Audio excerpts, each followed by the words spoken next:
Party की library है जी। इनके पास जो नॉलेज का खजाना है वो लेने लग रहे हैं और इनके मार्गदर्शन से आज अब सारे भाईचारे में जाएंगे। बहुत तो नाड़ुन में क्या उम्मीद लगा के रखे आप? नाड़ुन विधानसभा क्षेत्र से बहुत भारी मतों से श्रीमती सुनैना चौटाला जी विजय प्राप्त करेगी। कि गांव राम अब जाग चुका है, अपने और दूसरे को पहचान चुका है।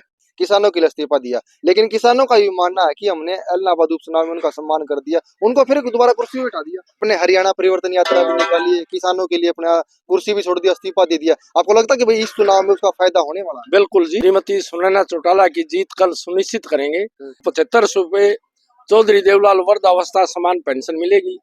हर घर से एक बेटा हो या बेटी हो पक्का सरकारी रोजगार मिलेगा। नमस्कार, आपका साथी परशुराम, आप देख रहे हो टोटल खबर हरियाणा। इस समय हिसार लोकसभा के गांव सिसाई में मौजूद है। कल इंडियन नेशनल लोकदल की हिसार लोकसभा प्रत्याशी की सुनैना चौटाला जी के लिए वोटों की अपील करने के लिए अभय चौटाला जी यहाँ पर पहुंचने वाले हैं। अभय चौटाला जी के साथ में और कौन बड़े नेता हैं, बड़े चेहरे हैं जो सिसाई के काली रमन चबूतरे पर पहुंचने वाले हैं। इंडियन नेशनल लोकदल के जिला प्रधान सतबीर सिसाई जी हमारे साथ मौजूद हैं। कल के बारे में विचार विमर्श कर लेते हैं। कल क्या एजेंडा बना रखा है और इस रैली को लेकर कितने दिन से स्ट्रगल करे थे और कौन कौन से बड़े चेहरे जो है सिसाई की धरती पर पहुंचने वाले हैं।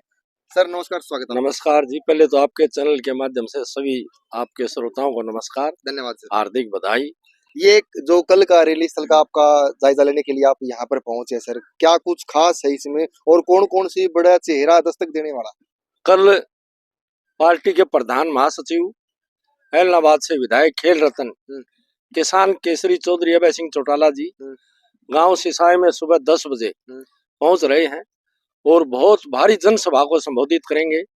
श्रीमती सुनैना चौटाला की जीत कल सुनिश्चित करेंगे कि आने वाले लोकसभा चुनाव में श्रीमती सुनैना चौटाला जी हिसार से भारी मतों से विजयी होने का काम करेगी। हिसार लोकसभा की ये पहली रैली कल की रैली रखी हुई है सर। ये पहले आपने 3 तारीख को हमने नॉमिनेशन भरा था, उस दिन भी आपने पार्टी कार्यकर्ताओं का जो जोश देखा, उस दिन से ही ये हो गया था भाई सुनैना चौटाला सब पर भारी है। लेकिन कल की रैली आप देखोगे तो आप स्वयं कहोगे भाई हिसार जिले में इतनी बड़ी रैली गांव सिसाई में जो सुनैना चौटाला के लिए हुई है और चौधरी अभय सिंह चौटाला जी मुख्य वक्ता होंगे। चौधरी अभय सिंह चौटाला जी कल रैली को संबोधित करेंगे और उससे और जीत में 4 चांद लगने का काम करेंगे। मैं तो सभी गांव सिसाई वासियों को, नाड़ुन हल्का वासियों को, सभी हिसार जिला निवासियों से प्रार्थना करता हूं। कल हमारी 3 रैलियां हैं। पहली सिसाई है, दूसरी उकलाना में 1 बजे और 4 बजे उचाना में है। कितनी भीड़ पहुंचने की आपने उम्मीद है या आश्वस्त है सर? इतने संख्या में लोग उनको सुनने के लिए पहुंचेंगे? आप स्वयं आना, मैं आपको निमंत्रण देता हूं। जो हम सोच रहे हैं उससे तो कई गुना ज्यादा लोग, माताएं, बहनें, नौजवान साथी, बूढ़े बुजुर्ग चौधरी श्रीमती सुनैना चौटाला जी को अपना समर्थन, सहयोग, आशीर्वाद देने के लिए बहुत ज्यादा संख्या में यहाँ पहुंचेंगे। अभय सिंह चौटाला जी के अलावा और कौन से नेता आने वाले हैं सर? या किसानों नेताओं ने आपका समर्थन किया, गुरनाम सिंह चडूनी जी के अलावा, या कुछ ऐसी? हमें जहाँ तक है भाई चौधरी अभय सिंह चौटाला जी कल के हमारे मुख्य वक्ता है, वही आएंगे, वो हमारे कल के मुख्य वक्ता है और उनकी 3 मीटिंग है कल सिसाई, उकलाना और उचाना। ठीक है, नारायण में मौजूद है सर। आपकी कौन सी नारायण के अंदर आपका गांव आता है, तो नारायण में क्या उम्मीद लगा के रखे आप? नाड़ुन विधानसभा क्षेत्र से बहुत भारी मतों से श्रीमती सुनैना चौटाला जी विजय प्राप्त करेगी। नाड़ुन हल्का ने हमेशा जननायक स्वर्गीय चौधरी देवलाल की नीतियों में विश्वास रखा है। पार्टी ने जब भी जो प्रत्याशी भेजा यहाँ से भारी मतों से विजयी हुआ है और आने वाले लोकसभा चुनाव में भी नाड़ुन हल्का सबसे ज्यादा मतों से यहाँ से जितवाने का काम करेगा। सर कल बीजेपी की रैली थी नारायण में, नारायण की अनाज मंडी में सीएम नायब सैनी जी आए थे। Captain Abhimanyu Indian National Lokdal परिवार के ऊपर बड़े हावी हुए थे, बाप बेटे की पार्टी बताया था और भी कुछ बातें बहुत कही इंडियन नेशनल लोकदल के प्रति। देखो, कहने को तो कोई कुछ कहू, अगर किसान की हितैषी है, गरीब की हितैषी है, कर्मचारी की हितैषी है, व्यापारी की हितैषी है, वो है Indian National Lokdal. Indian National Lokdal ऐसी पार्टी है जो हर वर्ग का भला चाहती है और आगे भी पीछे भी इतने भले काम किए जननायक स्वर्गीय चौधरी देवलाल ने, उन्हीं कामों को चौधरी ओम प्रकाश चौटाला जी ने आगे बढ़ाने का काम किया और उनके दिखाए हुए रास्ते पर चौधरी अभय सिंह चौटाला जी चल रहे हैं। ये उदाहरण है, जब देश में 4200 से ज्यादा एमएलए एमपी हैं। जब किसान संघर्ष की लड़ाई लड़ रहे थे 13 महीने तक दिल्ली बॉर्डर पर सरकार से 3 काले कानूनों को खत्म करने के लिए गुहार लगा रहे थे, अकेला हिंदुस्तान में ऐसा एमएलए था जिसने किसानों के हक में त्याग पत्र देकर उनके साथ खड़े होने का काम किया। चौधरी अभय सिंह चौटाला का जगह जगह स्वागत है और लोग पलकों में बिठाते हैं और इतने भारी मतों से सुनैना चौटाला जी जीतेगी, जो विरोधी आदमी है वो ताकते रह जाएंगे। आपने जिक्र किया सर 4200 से अधिक विधायक है, लेकिन अभय सिंह चौटाला जी ने किसानों के लिए इस्तीफा दिया, लेकिन किसानों का ये मानना है कि हमने इलाहाबाद उपचुनाव में उनका सम्मान कर दिया, उनको फिर दोबारा कुर्सी में बिठा दिया। ऐसा है, किसानों ने बहुत हम धन्यवादी हैं। आज किसान फिर भी चौधरी अभय सिंह को समर्थन कर रहे हैं।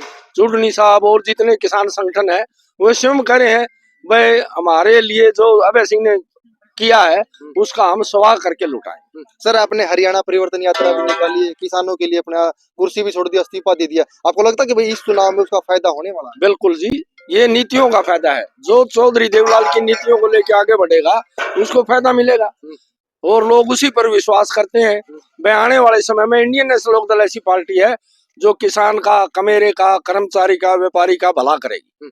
ये सिसाए काली रमन समुद्र के ऊपर हम इंडियन नेशनल लोकदल पार्टी का घोषणा पत्र आ चुका, हर घर रोजगार का 21,000 रुपए प्रति माह बेरोजगार भत्ता, ये चुनाव स्टंट तो नहीं है? क्योंकि होने वाला धरातल पर होने वाला कुछ ऐसा है। मैं आपको थोड़ा अतीत में ले जाना चाहता हूँ। जब स्वर्गीय चौधरी देवलाल जी 86 में नया युद्ध लड़ रहे थे, उन्होंने घोषणा की थी भाई बूढ़े बुजुर्ग को, जो 65 साल का बूढ़ा होगा उसको 100 रुपये समान पेंशन देंगे, गरीब किसान पर, मजदूर पर चढ़े हुए 10-10 हजार के कर्जे माफ करेंगे और कन्यादान राशि गरीब की लड़की में वो देने का काम करेंगे। जब इस प्रदेश का मुख्यमंत्री चौधरी बंसीलाल था वो ये कहा करता भाई ऐसा कानून नहीं है।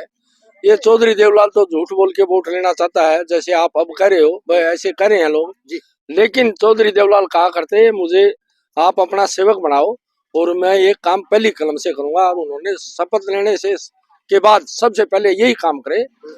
उन दिनों 100 रुपए की कीमत 10,000 के बराबर थी और अब पार्टी ने घोषणा करी है भाई जब चौधरी अभय सिंह चौटाला इस प्रदेश के मुख्यमंत्री होंगे तो पहली कलम से बूढ़े बुजुर्ग जिनकी 60 साल की उम्र है सबको 75 रुपए चौधरी देवलाल वृद्धावस्था समान पेंशन मिलेगी। हर घर से एक बेटा हो या बेटी हो पक्का सरकारी रोजगार मिलेगा और जब तक रोजगार ना मिले उसको 21,000 रुपए बेरोजगारी भत्ता दिया जाएगा। इस वक्त हम रैली स्थल का जायजा लेने के लिए पहुंचे थे और अब इंडियन नेशनल लोकदल पार्टी के छोटे स्टार प्रचारक, सबसे छोटे स्टार प्रचारक सुनैना चौटाला जी के सुपुत्र आज रैली स्थल का जायजा लेने के लिए पहुंचे, क्योंकि कल यहीं पर इसी जगह पर बहुत बड़ी संख्या में भीड़ उमड़ने वाली है और हिसार लोकसभा से इंडियन नेशनल लोकदल पार्टी की प्रत्याशी सुनैना चौटाला जी के लिए वोटों की अपील करने के लिए अभय सिंह चौटाला जी स्वयं पधारे हैं। आज सबसे छोटे स्टार प्रचारक है इंडियन नेशनल लोकदल की चर्चा करते। सर नमस्कार, स्वागत है आपका। बिल्कुल बढ़िया। आप यहाँ पर पहुंचे हैं, क्या उम्मीद लगा के बैठे हैं हिसार की जनता से? बहुत भारी संख्या में लोग आएंगे। बाकी हमारे पार्टी की लाइब्रेरी है जी, इनके पास जो नॉलेज का खजाना है वो लेने लग रहे हैं और इनके मार्गदर्शन से आज आप सारे भाईचारे में जाएंगे। बहुत लोगों के आने की उम्मीद है और बहुत बढ़िया एक तरफा माहौल चल रहा है जी। सर सिसाई में मौजूद है, सिसाई में एक चर्चा चली थी, बीजेपी और जेजेपी के नेताओं का बोर्ड लगा दिया था इस गांव में एंट्री बैन है, अगर वो यहाँ पर आएंगे तो उनके साथ में क्या सलूक होगा वो खुद स्वयं जिम्मेवार होंगे। तो आप यहाँ पर कल अपनी पूरी टीम के साथ में यहाँ पर मौजूद है, लोगों से क्या उम्मीद करते हैं, किस तरह का भरोसा और किस तरह का आश्वासन देखते हैं? देखिए मेरे लिए ये गांव मेरे लोग नहीं, मेरा परिवार है। सबसे पहली बात, मैं अपनों के बीच में आया हूँ, पूरा साथ देंगे, पूरा आशीर्वाद मिलेगा। जहाँ भी जा रहे हैं वो कह रहे हैं एक तरफा माहौल है जी, चाहे कांग्रेस के हो चाहे बीजेपी के लोग हो। आज वो भी कह रहे हैं कि हमारे पार्टी में कोई आदमी आपको मिला नहीं था जो सारे बारी कैंडिडेट आप लेके आने लग रहे हो। इंडियन नेशनल लोकदल अपने स्टैंड पे खड़ी है और खड़ी रहेगी और लोगों का बहुत बढ़िया समर्थन मिलने लग रहा है। और मैं उम्मीद यही करता हूँ कि भाई गाम राम अब जाग चुका है, अपने और दूसरे को पहचान चुका है। चलो बहुत बहुत धन्यवाद सर आपका। ठीक। वोटर जागरूक हो चुका है, क्योंकि 2019 का जो चुनाव हुआ था वो एक लहर, एक व्यक्ति विशेष के नाम पर हुआ था। 2024 का जो चुनाव हो रहा वो 2024 का चुनाव है हितों के लिए, जो लोगों का भला करता है, जो लोगों के हितों के लिए जो अच्छे अच्छे एजेंडे लेके आता है, उनका चुनाव होने वाला है। और 2024 में अलग अलग पार्टियों के घोषणा पत्र आ चुके हैं। किस घोषणा पत्र में किसानों को कितना फायदा होगा, जवान को कितना फायदा होगा, घोषणा पत्र आपने देख लिए। 25 तारीख को वोटिंग होनी है, किस पार्टी में आपकी आस्था है या कौन सी पार्टी आपका भला कर सकती है। कमेंट सेक्शन में अपना जवाब जरूर लिखिए। धन्यवाद।